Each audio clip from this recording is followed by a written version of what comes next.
CGI की सख्ती का असर और ईडी अधिकारी रिश्वत लेते रंगे हाथ गिरफ्तार। ईडी के बड़े साहब हुए हैं गिरफ्तार, थंबनेल आपने देखा होगा। वास्तव में ईडी के बड़े साहब ही गिरफ्तार हुए हैं।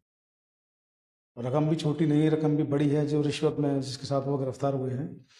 वीडियो को शुरू करने से पहले मैं आप लोगों को बता दूं कि आप लोग वीडियो को पूरा देखें, स्किप ना करें, आगे पीछे करके ना देखें। इसके साथ देश के सीजीआई साहब को मेरा प्रणाम, नमस्कार, अभिवादन। बहुत अच्छे, बहुत फेयर जजमेंट आप लोगों ने देखे हैं।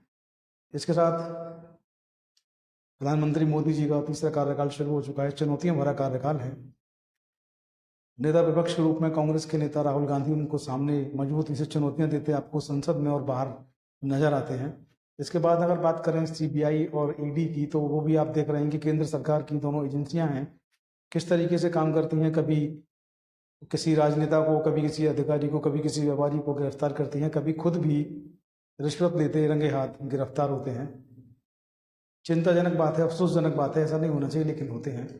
बात करें दिल्ली के मुख्यमंत्री अरविंद केजरीवाल की, तो अभी वो जेल में भी अभी जेल में ही है। उनकी जमानत अभी नहीं हो पाई है और जेल में रह करके अपने मुख्यमंत्री के कार्यकाल को वो पूरा चला रहे हैं। जेल से ही मुख्यमंत्री बने हुए हैं लगातार।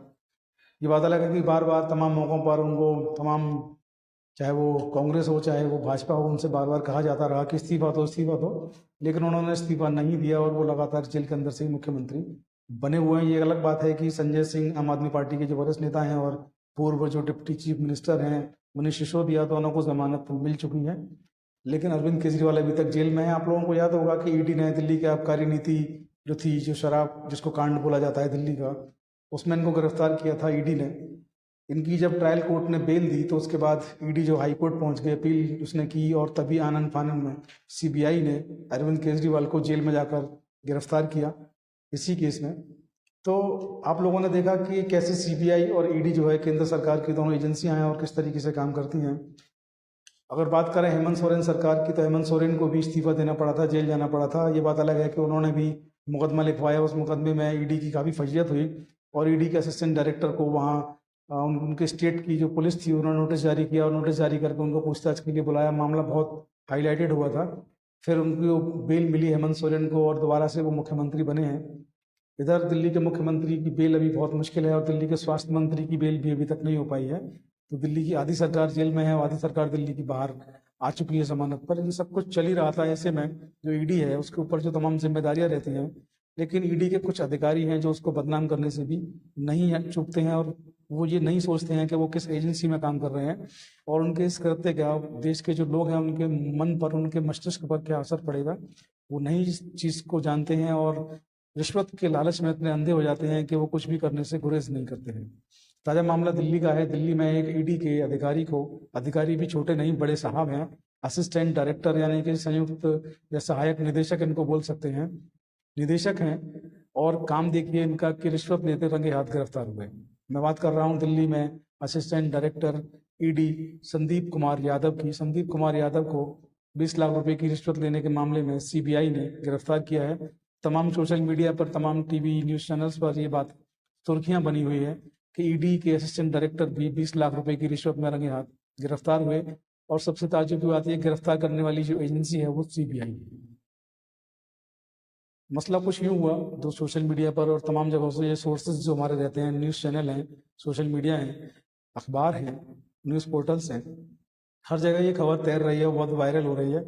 तो खबर जो है वो नटशेल में ये है कि दिल्ली के एक जौहरी हैं, जौहरी आप सब जानते हैं, गांव की भाषा में, आम भाषा में, बोलचाल में उनको सुनार या स्वर्णकार भी कहा जाता है। तो जौहरी हैं और उनके बेटे पर जो है ईडी अधिकारी ने बताया कि कोई मुकदमा है और गंभीर आरोप बताकर उनको डराया और डराकर 20 लाख रुपए में उनसे डील तय की। आप देखिए ईडी के अधिकारी हैं, अपने पद का दुरुपयोग करते हैं। एक जौहरी है, उसको डराते हैं, उसके बेटे का नाम आता है और उस बेटे के नाम पर इतना डराया जाता है कि बहुत हैवी मुकदमा कर देंगे, बहुत भारी मुकदमा हो जाएगा। बचाने के नाम पर, मुकदमा को हल्का करने के नाम पर 20 लाख रुपए की डील जो है वो तय होती है। इतने में जो व्यापारी होता है, जो जौहरी होता है, वो सीबीआई से कनेक्ट होता है, सीबीआई को इस बात की सूचना देता है कि ईडी का अधिकारी उनको ब्लैकमेल कर रहा है। सीबीआई जाल बिछाती है और उन अधिकारी को मिलने के लिए बुलाती है। सीबीआई अधिकारी पहले से मुस्तैद रहते हैं। ईडी अधिकारी जो हैं वो संदीप कुमार यादव, वो कहते हैं जो जौहरी है उसको कहते हैं कि लाजपत नगर में आइए, डील डन हो चुकी है, बेटे के साथ जौहरी को बुलाते हैं, पैसे की बात जो है वहीं पर फाइनल पहले हो जाती है। जब पहुंचते हैं मौके पर तो ईडी अधिकारी को सीबीआई जो है वो गिरफ्तार कर लेती है। हालांकि सोशल मीडिया की रिपोर्ट्स में ये बात है कि अभी जो है गिरफ्तार करने की के बाद जो एफआईआर की बात की जा रही है, लेकिन एफआईआर की संतुष्टि जो है या पुष्टि कहेंगे, एफआईआर की पुष्टि कहीं भी किसी सोशल मीडिया पर या कहीं भी नहीं हुई है, तो पुष्टि नहीं हो पाई है, तो इस बारे में आपको हम भी कुछ अभी नहीं बता सकते हैं एफआईआर हुई या ना हुई। लेकिन एफआईआर होने की बात जो है सोशल मीडिया पर है कि एफआईआर के लिए कार्यवाही की जा रही है। तो ईडी देखिए आप, ईडी के ऊपर कितनी जिम्मेदारियां हैं, कितने काम उसको करने होते हैं, लेकिन ईडी अधिकारी बार बार जो है इस तरीके की हरकत करते हैं कि पूरे विभाग को शर्मिंदा होना पड़ता है। क्योंकि किसी विभाग में हर आदमी बेईमान नहीं होता, अच्छे लोग भी होते हैं, लेकिन ऐसे लोगों की वजह से पूरा विभाग जो है वो बदनाम होता है। मैं आपको बता दूं, पिछले दिनों पश्चिम बंगाल में एक ईडी अधिकारी थे, मनीष तिवारी जिनका नाम था, उनको 20 किलोमीटर तक पुलिस ने दौड़ाया, कार लेके भाग रहे थे, रिश्वत लेते रंगे हाथ गिरफ्तार हुए थे, 20 किलोमीटर भागे, भागने के बाद उनको रिश्वत के साथ रंगे हाथ गिरफ्तार किया गया। और बात करें दिल्ली आबकारी घोटाला जो है, इस घोटाले में एक व्यापारी हैं दिल्ली के, अमन ढल, असिस्टेंट डायरेक्टर ईडी के, अपने 6 साथियों के साथ उनसे डील करते हैं, 5 करोड़ रुपए की डील होती है, उस डील में वो भी पकड़े जाते हैं, वो भी जेल जाते हैं। तो अमन ढल वाले केस की बात करें, असिस्टेंट डायरेक्टर थे, मनीष तिवारी ईडी के बड़े अधिकारी थे। और अब बात करें संदीप कुमार यादव, ईडी के असिस्टेंट डायरेक्टर हैं।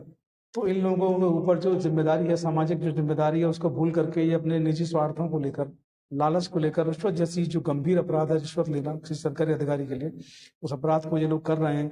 इनको डर नहीं, इनको झिझक नहीं, ये काफ़ी शर्मिंदगी वाली बात है और पूरे डिपार्टमेंट को इसकी शर्मिंदगी उठानी पड़ती है।